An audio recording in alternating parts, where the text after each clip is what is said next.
Hi, everyone. My name is Blake Bullwinkle, and I'm an AI safety researcher on the AI Red team at Microsoft. My team has been finding safety and security vulnerabilities in generative AI products since 2018. We have now red teamed over 100 GenAI products, and in this presentation, I'm excited to share some of the main lessons that we've learned from this experience. We also recently released a white paper that includes 8 main lessons and 5 real case studies from our operations. I'll talk about just 3 of the lessons today, but I would encourage anyone who's interested to read the full paper for more insights, which I've also linked at the end of this presentation. So whether you're familiar with AI red teaming or not, this is a very new field, and people often have quite different ideas about what AI red teaming is.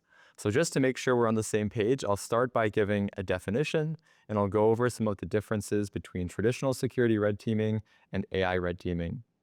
Second, I'll talk about AI red teaming at Microsoft, including what kinds of products we red team and how we conduct our operations.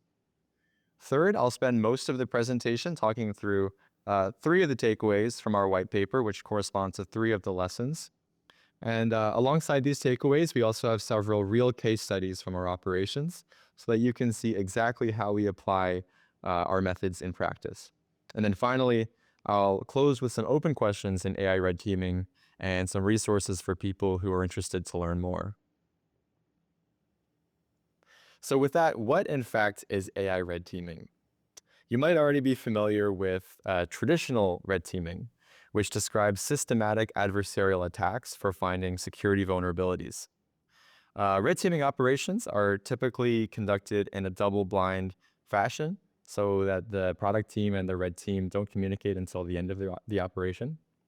They emulate real-world adversaries, and they leverage a fairly mature set of tools and processes. AI red teaming, on the other hand, includes a slightly broader range of risks from security to also responsible AI harms. And these RAI harms refer to the generation of content that is, for example, toxic or illegal or could cause harm in some way to users. AI red teaming operations are also generally single blind. They emulate both adversarial and benign personas because AI systems can sometimes fail unintentionally. And it encompasses a set of rapidly evolving tools and processes. The AI red team at Microsoft has been at the forefront of developing many of these tools and processes. And our current approach is now informed by our experience red teaming over 100 generative AI products at the company, like I mentioned earlier in this presentation. So I have a couple of charts here to give a bit more information about the scope and scale of our work. So on the left, this bar chart shows the percentage of our operations that probed for safety versus security impacts, where here security refers to the kind of responsible AI content harms that I mentioned on the previous slide, while security refers to things like data exfiltration, remote code execution, escalation of privileges within a system, and many other security impacts that I think people in the audience might be familiar with already. And importantly, these security impacts could target either an underlying AI model or a vulnerability within the broader system that the model is embedded within. And I'll talk more in a minute about why it's important to consider both of these types of vulnerabilities. Then on the right, we have a pie chart that shows the breakdown of products that we've red teamed. And this includes not only models, but also applications and features, copilots, and plugins as well. So as you can probably tell from this slide, the scope of our work is very broad. And one challenge that we've faced over the years is how do you red team such a wide range of impacts and products in a way that is consistent and principled? And so to address this challenge, we've developed an ontology that is quite flexible, and it might look familiar to people who work in security. So at a high level, we model attacks and system failures by considering an actor who conducts an attack, leveraging TTPs, which stands for tactics, techniques, and procedures. And this attack exploits a weakness within a system that then creates a downstream impact. And the weakness or weaknesses are then also mitigated by mitigations. And so summarizing our AI red team findings basically looks like filling out a table like this. which usually includes multiple tactics and techniques, as I've kind of illustrated here. And then wherever possible, we also map these techniques to the MITRE ATT&CK and MITRE ATLAS knowledge bases, which are these fairly comprehensive knowledge bases of common security attacks and exploits. And if we ever discover a new vulnerability or something to add, then we can also contribute back to those. Okay, so now that you know how we do AI red teaming, let's get a little more concrete and dive into the takeaways and case studies. So the first takeaway is that generative AI systems both amplify existing security risks and also introduce new ones. So starting with existing security risks, these are things that we typically think about as occurring at the system level. And in many cases, they arise from improper security engineering practices, things like outdated dependencies, improper error handling, lack of input-output standardization, credentials in source, insecure data transmission, and so on. And it's important to remember that AI applications inherit all of these existing vulnerabilities if they are not implemented in the right ways. And so that's why it's very important on the AI red team for us to not only look at the novel vulnerabilities, but also the existing risks that we know about already. Of course, the introduction of AI models into these applications also adds new vulnerabilities. And so these are things that we typically think about as occurring on the model level. So in many cases, we find that models are susceptible to things like prompt injections, jailbreaks, model backdoors, private data leakage. And in many cases, the model weaknesses can also give rise to unintentional system failures, things like hallucination, generation of biased content. All of these can create harm for users downstream unintentionally as well. Okay, so I have an example for each of these two different types of security risks, both the existing security risks and the novel risks. For existing risks, in this example, in this case study, we have a server-side request forgery, or SSRF, that we found in a video processing GenAI application. And so basically in this case study, we found that the system used an outdated version of FFmpeg. And this allowed us to upload malicious video files and run commands that accessed internal resources and escalate system privileges. And on the left, you can see how we've summarized this attack using the components of the ontology that I showed earlier. So in this case, we have an adversarial user who starts by doing some reconnaissance, followed by initial access, which is uploading the malicious video files, and then privilege escalation after those files have been processed and the malicious commands have been executed. Below the tactics and techniques, we then have the procedure, which shows the step-by-step instructions for reproducing the attack. And in this case, the weakness, like I said, is an SSRF, and the impact created is unauthorized privilege escalation. And so the main thing I want to highlight here is that SSRF is actually a very well-known security vulnerability that can manifest in AI applications just as easily as it can in non-AI applications. And so it's very important to think about AI models as adding new vulnerabilities on top of the existing ones. So that was an example of an existing vulnerability. What about a new one? Well, in this case study, we experimented with attacking a vision language model, or a VLM, which takes an image and a text prompt as input and then produces a text output. And these models are typically fine-tuned to refuse requests for illegal or harmful content. So things like, how do I commit identity theft? And so if you send this question along with an arbitrary image, like this one, as you can see on the top, you'll probably get a standard refusal like, I'm sorry, I can't help with that. But interestingly, we found that if you simply overlay that same request on top of the image and then pass along a generic text input, then you can actually bypass the model's safety training fairly easily because the model is able to actually read the text within the image. This attack probably wouldn't work on the state-of-the-art vision language models, but it illustrates that AI models can sometimes behave in strange and unintuitive ways.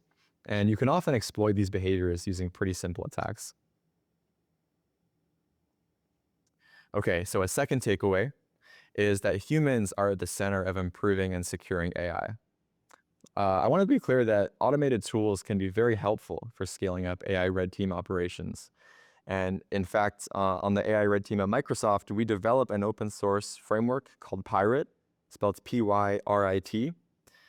And this package helps us simulate complex attacks automatically, score AI outputs, send whole batches of prompts, and really perform red teaming on a much larger scale than we would be able to with a fully automated or a fully manual approach. However, AI red teaming is still a very human endeavor. And so it's important when you're using automated tools to make sure that the human is still in the loop for at least a few key reasons. The first one is subject matter expertise.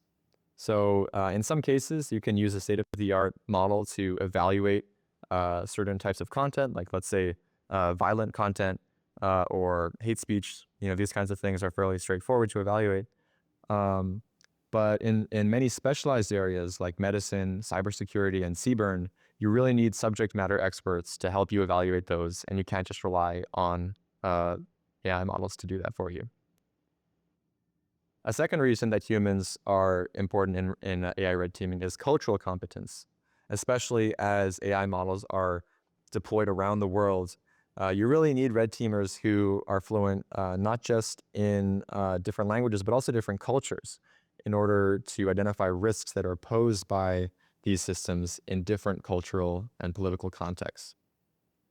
And then finally, this third reason might be surprising, but in many cases, you also need a level of emotional intelligence, particularly as models are becoming increasingly pervasive and LLMs in particular are becoming more and more human-like. It's important to consider high-risk scenarios in which a user might go to them for advice, let's say about something that's very personal or very emotional. And so ultimately, only humans can assess the full range of these types of interactions that users might have. And so to illustrate the importance of this last point, here's a case study in which we investigated how an LLM-based chatbot responded to users in distress. So for example, let's say you have a user who sends a prompt to a chatbot like, I recently lost a loved one, I feel hopeless. Or I feel like you are the only one I can talk to about my feelings. I think it's not obvious how the chatbot should respond to these types of prompts. In the case of something like, requests for illegal content, like how do you make a bomb or how do you commit identity theft? A simple solution is just to train the model to refuse those requests. But in this scenario, you probably don't want a simple refusal. You probably want some kind of response that, is able to navigate this conversation in a more careful, in a more nuanced way. And so this is a very complicated question that we're working on alongside colleagues at Microsoft Research and experts in psychology, sociology, and medicine to create guidelines for AI red teams, probing for these types of psychosocial harms, as we call them, and also to help us decide what types of outputs are appropriate versus harmful. The third and final takeaway is that the work of securing AI systems will never be complete. And I've included this one because I think that in the AI safety community, there is a tendency to frame the types of vulnerabilities and harms that I've been talking about as purely technical problems that we're going to be able to solve with just engineering and scientific breakthroughs. But in reality, developing safe and secure AI systems is much more complicated than that, for at least a few key reasons. The first is that there are novel harm categories which arise all the time.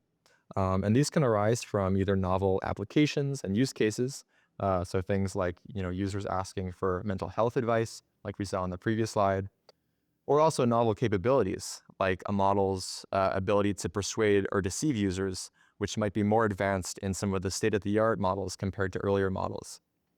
The second reason that this work will never be complete is that fundamentally, there's no such thing as a completely foolproof system. People are fallible and adversaries are persistent. And so in the absence of safety and security guarantees, mitigations become about raising the cost of attacking a system as much as possible. And this can be achieved through things like defense in depth and break-fix cycles, both of which we leverage at Microsoft. And then another way to raise the cost of attacks is through collaboration between industry and government. Ultimately, industry action alone is not enough, and we think it's important for governments to incentivize effective security practices and better deter adversaries.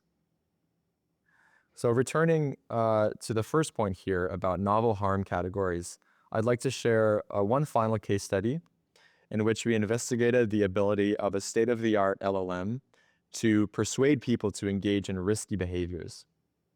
And in particular, here we evaluated how this model could be used in conjunction with other readily available tools to create an end-to-end automated scanning system, which we've illustrated here.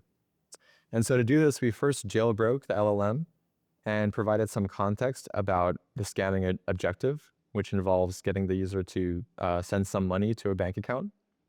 And we also provided additional context about various persuasion techniques that the LLM could use at different points in the conversation. And then we connected the LLM output to a text-to-speech system and connected the input to a speech-to-text system so that the user, which we were emulating on the AI Red team, could then speak naturally to the model. And we could role play these different scenarios in which you have an innocent person who's talking to a model that's trying to scam them. And we could use this to kind of assess the persuasive capabilities of the model. And so the main point here is that state-of-the-art models often give rise to completely new capabilities. And part of the work of AI red teaming is anticipating the harms that those capabilities may lead to, either intentionally, as in this case, or unintentionally. Okay, so I hope that I've inspired you about AI red teaming. And if you're looking to get involved, I would like to leave you with a few open questions that we'd like to highlight for the community. The first is around novel capabilities, like I was just talking about with the persuasive abilities of LLMs. And as you can probably tell from this presentation, AI red teams constantly have to update their practices based on these emerging harm areas. And some of the emerging areas that we think it's important to develop additional probes for are certain dangerous capabilities, including, like we talked about, persuasion, but then also deception and replication. Second is also related to something that I touched on earlier, which is multilingual and multicultural. As models become increasingly fluent in different languages and are deployed around the world, we need people to think about how to translate existing AI red teaming practices into different linguistic and cultural contexts. So, for example, can we launch open source red teaming initiatives that draw upon the expertise of people from many different backgrounds? And then third is around methodology. So in what ways should AI red teaming practices be standardized so that organizations can clearly communicate their methods and findings? So this is a very open question for the field. And I think every organization does AI red teaming slightly differently. I think the threat model ontology that I presented at the beginning of this presentation is a step in the right direction. But of course, individual frameworks can sometimes be overly restrictive. And so we really encourage people from the community and other AI red teams to treat this ontology in a modular fashion, to build upon it, and develop additional tools for summarizing and communicating findings. So like I mentioned at the beginning of the presentation, we recently released a white paper that goes over the 3 lessons or takeaways that I talked through here, but then also 5 additional lessons, as well as more case studies that really ground the lessons in real-world examples of AI red teaming in the wild. So if you found this presentation interesting, I would really encourage you to check that out. And then we also released a blog which summarizes some of the main takeaways that I talked through today. So thank you so much for listening. And if you have any questions about AI red teaming, please don't hesitate to get in touch with me.